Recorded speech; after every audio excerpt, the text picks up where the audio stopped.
倦了嗎？為了在這都市見家，為了下半生無牽掛，花光所有力盲拼嗎？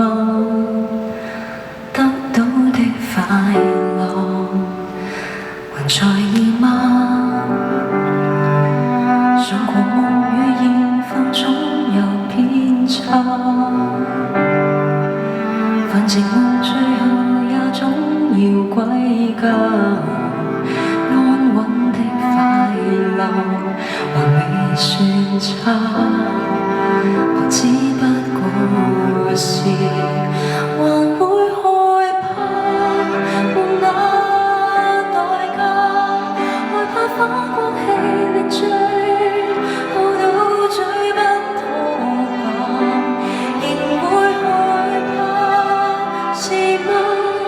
害怕爭取過後被人當笑話，你快樂嗎？